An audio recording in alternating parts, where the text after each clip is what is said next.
Bismillahirrahmanirrahim. Assalamualaikum warahmatullahi wabarakatuh. Good morning my lovely student. How are you today?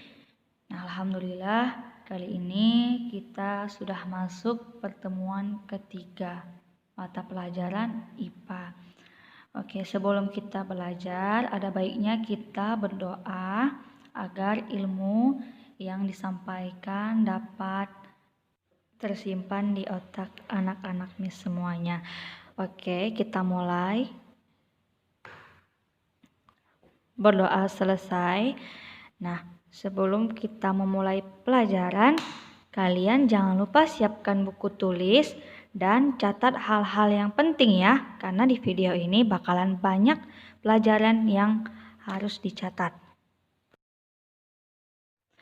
Oke, pada pertemuan sebelumnya kita sudah belajar mengenai besaran, satuan, dan pengukuran. Nah, pada pertemuan kali ini kita akan belajar mengenai alat ukur. Nah, apa-apa saja sih alat ukur itu? Yang pertama yaitu alat ukur intensitas cahaya, fotometer. Fotometer itu digunakan untuk mengukur pencahayaan atau penyinaran. Kemudian ada alat ukur waktu. Yang pertama itu stopwatch. Stopwatch merupakan alat ukur waktu yang lebih teliti dibandingkan arloji.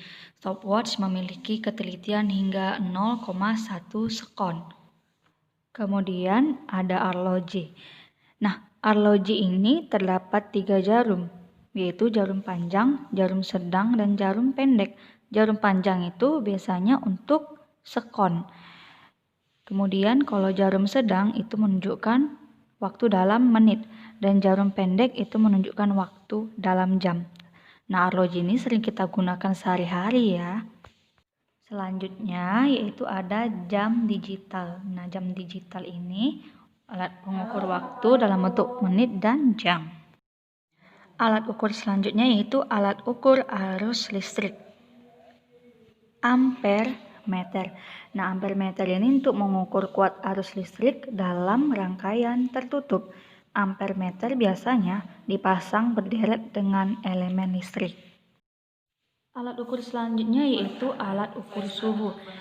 Alat ukur suhu yaitu termometer. Nah, termometer yang paling sering kita jumpai adalah termometer klinis yang digunakan untuk mengukur suhu tubuh, dan termometer laboratorium yang digunakan dalam kegiatan percobaan di laboratorium. Alat ukur selanjutnya yaitu alat ukur massa. Yang pertama yaitu timbangan. Nah, kalau timbangan ini biasanya digunakan oleh para pedagang di pasar. Kalian pasti sering lihat dong ya. Nah, itu biasanya untuk menimbang benda hingga 5 kg sampai 10 kg. Yang kedua yaitu neraca digital. Nah, neraca digital itu biasanya terdapat pada laboratorium dengan ketelitian yang lebih tinggi daripada timbangan yaitu 0,001 gram. Yang ketiga yaitu ada neraca Ohaus. Nah, neraca Ohaus 1/4 lengan ini biasanya juga digunakan di laboratorium untuk kegiatan praktikum. Alat ukur selanjutnya yaitu alat ukur panjang. Yang pertama yaitu mistar atau penggaris. Mistar atau penggaris biasanya untuk mengukur benda-benda yang berukuran relatif besar. Nah, penggaris yang biasanya kita gunakan itu memiliki skala terkecil hingga 1 mm. Yang kedua yaitu jangka sorong. Nah, jangka sorong ini memiliki ketelitian yang lebih tinggi dibandingkan penggaris. Biasanya digunakan untuk mengukur panjang dan lebar benda, diameter bagian dalam dan diameter bagian luar yang berbentuk silinder, serta kedalaman sebuah lubang. Oke, kali ini kita akan mengetahui cara mengukur panjang dengan jangka sorong. Nah, jangka sorong seperti ini ya, anak-anak Miss. Nah, jadi jangka sorong ini bisa digunakan untuk mengukur ketebalan benda. Contohnya spidol ini jepit seperti ini. Nah, kemudian kita kunci di bagian ini, bagian warna hitam. Nah, ketika spidolnya lepas, maka skalanya sudah terkunci. Kemudian bisa mengukur diameter dalam spidolnya. Nah, spidolnya dimasukkan seperti ini, kemudian ditarik sedikit, dilepas, nah maka kita dapat mengetahui ukurannya. Kemudian kita bisa mengukur kedalaman spidol. Contoh seperti ini, dimasukkan ke dalam spidol, kemudian rahang bawahnya ditarik. Nah, jadi akan terukur kedalaman spidolnya. Oke, jadi anak-anak Miss semuanya udah tahu ya gimana menggunakan jangka sorong. Nah, selanjutnya bagaimana sih cara membaca hasil ukur jangka sorong? Oke, next video. Perhatikan berikut ini ya. Oke, berikut ini adalah cara membaca hasil ukur jangka sorong. Nah, sebelum berlatih membaca hasil ukur jangka sorong, di dalam jangka sorong itu terdapat skala nonius dan skala utama. Pada gambar berikut ini yang menunjukkan skala utama adalah yang di bagian atas. Skala utama itu disingkat dengan SU. Nah, skala utama itu memiliki satuan sentimeter. Yang kedua adalah skala nonius. Skala nonius itu terletak di bagian bawah atau yang disingkat dengan SN. Nah, skala nonius ini memiliki satuan milimeter. Nah, sekarang kamu sudah mengetahui mana skala utama dan mana skala nonius. Maka akan mudah kita menentukan hasil ukur menggunakan jangka sorong. Oke? Yang pertama kita lihat adalah skala utamanya. Nah, skala utamanya menunjuk ke mana? Yaitu ke angka 2. Kemudian, patokan angka 0 pada skala nonius. Nah, skala utamanya yaitu 2, maka kita tulis 2. Komanya berapa? Kita lihat dulu. 1, 2, 3, 4, 5, 6, 7. Oke, sampai di situ aja karena antara 0 dan satunya lagi, garis satu lagi, itu tidak bisa terhitung. Jadi hitungannya hanya sampai 7 aja, tidak sampai ke 8. Jadi kita tulis 7 cm. Kemudian skala nonius. Nah, kalau skala nonius, kita lihat dari garis mana yang sejajar. Garis atas sama yang di bawahnya sejajar. Nah, ini adalah garis yang sejajar. Oke. Berarti kita hitung dari 0. 1, 2, 3, 4, 5, 6. Kalau skala nonius tadi kan satunya milimeter, berarti 0,6 milimeter. Nah, untuk hasil ukurnya itu skala utama ditambah dengan skala nonius. Berarti skala utama itu kan 2,7 cm. Nah, skala noniusnya itu kita ubah ya dari milimeter ke sentimeter. Jadi dibagi 0,06 cm. Nah, jadi dia harus diubah ke sentimeter. Kalau dijumlahkan berapa?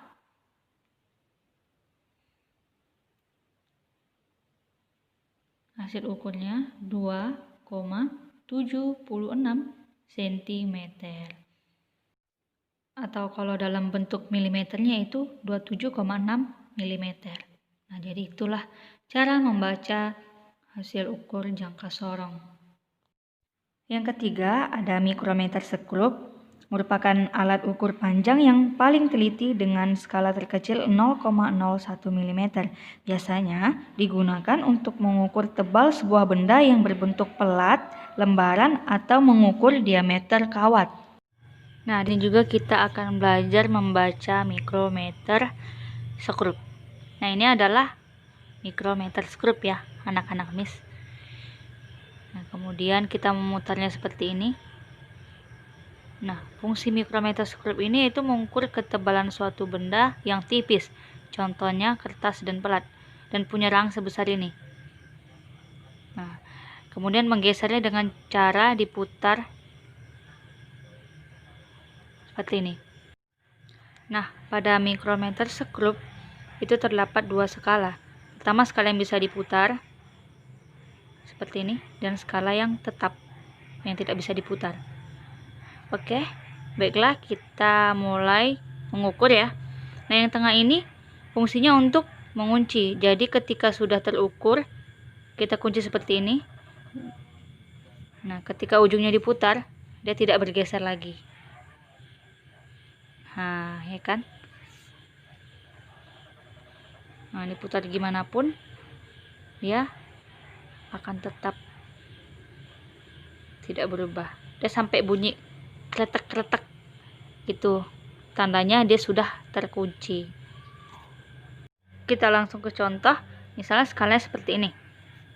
Nah, di skala ini, pada skala tetap, nilainya ini 0, setengah, 1, 1,5, 2, 2,5, 3, sampai seterusnya sampai ke angka 5. Berarti di sini 6, 7, 8. Di sini 8. Belum sampai 8,5 ini ya, karena belum kelihatan skala bawahnya. Berarti ini masih 8. Nah, kita tulis di sini 8,0. Nah, kemudian kita lanjut. Di sini ada skala yang sejajar dengan garis skala tetap. Nah, sejajar kan? Di sini kita lihat 35, 36, 37. Berarti kita tulis 0,37. Kemudian kita jumlahkan. Jadi 8,37. Nah, mudah kan? Satunya itu milimeter. Oke, kita kasih contoh satu lagi. Jadi kita putar.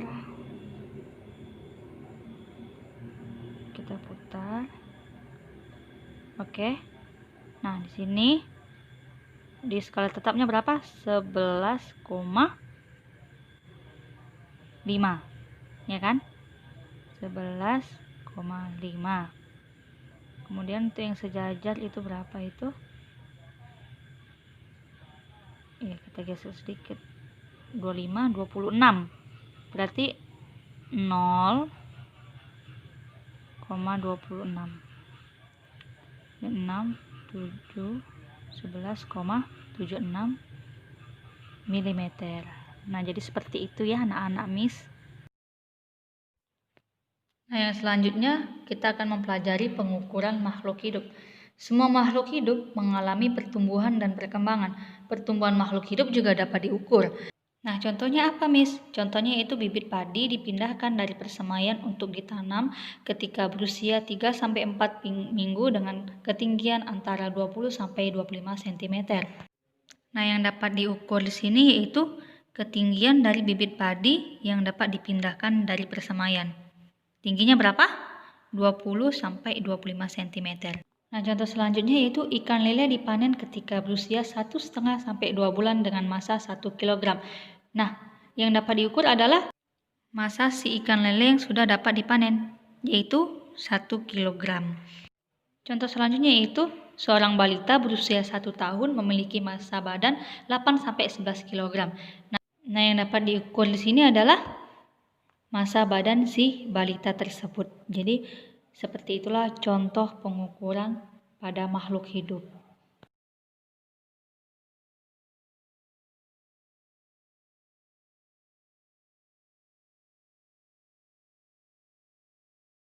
멈춘 시간 속 잠든 너를 찾아가 아무리 막아도 결국 너의 곁인 걸 결국엔 여행을 끝내 이젠 돌아가 너라는 집으로 지금 다시 way back home.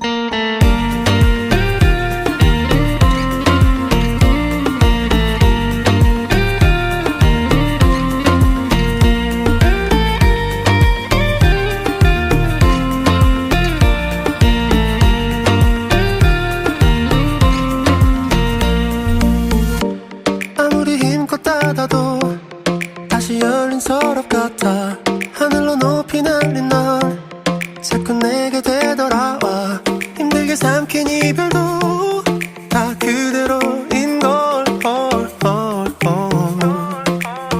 수없이 떠난 길 위에서 난 너를 발견하고 비우려 했던 마음은 또 이렇게 너로 차올라 발걸음의 끝에 늘 네가 부딪혀 그만 멈춘 시간 속 잠든 너를 찾아가 아무리 막아도 결국 너의 곁인 걸 결국엔 여행을 끝내 이젠 돌아가 너라는 집으로 지금 다시 way back home